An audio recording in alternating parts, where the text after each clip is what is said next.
Welcome back to Full Court Tennis Advantage. I'm Brian Teacher, Australian Open champ and founder of the Full Court Tennis app. Today, we're diving into this episode that's based on a powerful conversation I had with someone who's seen the full spectrum of American tennis, and that is Eliot Teltscher. Eliot and I go way back. We played on the tour together in the late 70s and early 80s, and he beat me once in the finals of the Trans-America Open, where he beat McEnroe to get to the finals and I beat Connors. Eliot was a tough competitor, smart tactician, and climbed as high as to number 6 in the world. Like me, we both went to UCLA, but I believe he only stayed a year or two before turning pro. After his playing career, Eliot transitioned into coaching. He spent time first at the USTA coaching top players. Then he served as the head coach at Pepperdine University and later rose to lead USTA player and junior development. So he's seen it all, juniors, college tennis, pros, and he has deep insights into the strengths and failures of each level. So let's start here with what Eliot had to say about the USTA. Well, in his opinion, he basically said the organization was plagued with dysfunction and politics, too many personal agendas, too much centralized control, and not enough focus on what actually helps kids get better. The development model has shifted into the wrong direction, he said, trying to centralize too much rather than supporting regional and private coaches. The results speak for themselves, and a lot of the problems Eliot witnessed still remain today. For instance, only 13 American men in the ATP rankings are inside the top 100. At the height when Eliot was playing, 45 out of the top 100 men on the ATP rankings were American. And that's a huge difference. The women fare a bit better, but overall we're underachieving. Eliot and I both agree when you watch juniors and college players, you see a lot of hesitation, no game plan, no real tools to construct a full point with options, poor footwork, poor spacing, weak return of serves, and minimal volley skills. So it's not just about technique, it's how they move and think on the court. And Eliot was especially critical of the PTR and USPTA, which is now the RSPA.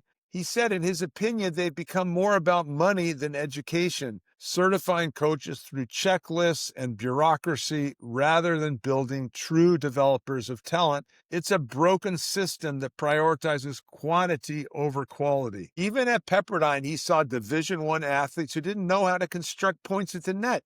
And that's a major issue and reflects development gaps starting with juniors. If kids are reaching college level without learning approach shot, volleys, or positioning, the pipeline is broken. So how do we fix it? Eliot believes it starts with movement, court positioning, and anticipation, not just technique. Even when we do look at technique, it's lacking.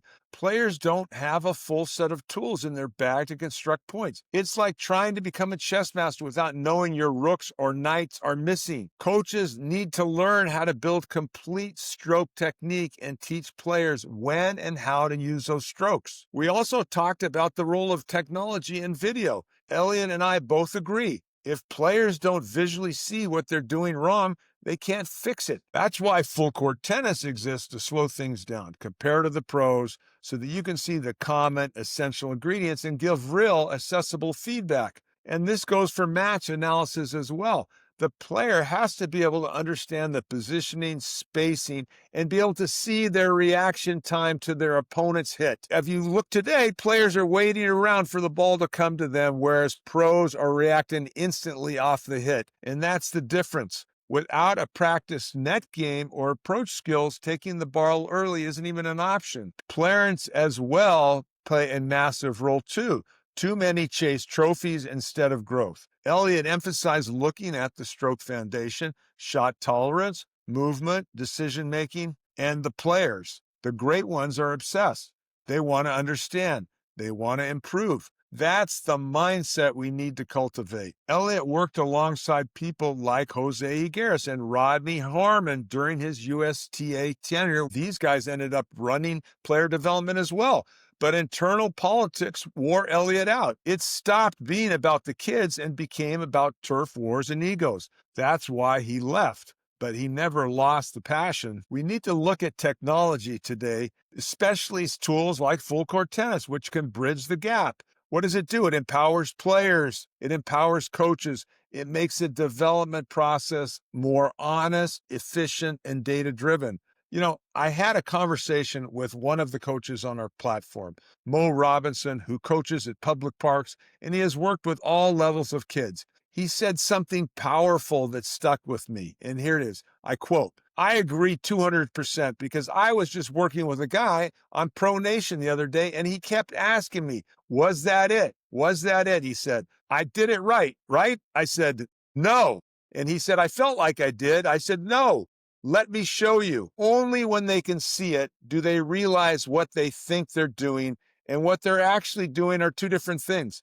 The visual never lies. You got to break it down in such slow motion or sync increments to where they can see the minutia. They just can't see it at full speed. I asked Mo after that, "Do you use the comparison tool in the FCT or just scroll visually?" He said he uses the comparison all the time. But he also said, "I do both. I scroll visually, and then I'll show a side-by-side with the pro strokes from your library so they can really see it." It makes a huge difference. And that's the point. When coaches and players start using tools like this, everything changes. They start seeing the game for what it is, not what they imagine it to be. As Mo said, the naked eye just can't see it. Everything's moving too fast. But when you slow it down, they believe it. Then it sinks in. So we need to rebuild the system. We need a new model, less control from the top, more grassroots empowerment, and of course, better education and a return to fundamentals. If we can do that, if we can get kids moving, thinking, and feeling the game, we can turn this around. If you haven't already downloaded the Full Court Tennis app, you could connect with coaches around the world, post to the feed, and hire experts for personalized stroke and match analysis. Let's use every tool we've got to help players reach their potential. Thanks for listening. I'm Brian Teacher. See you next time on Full Court Tennis Advantage.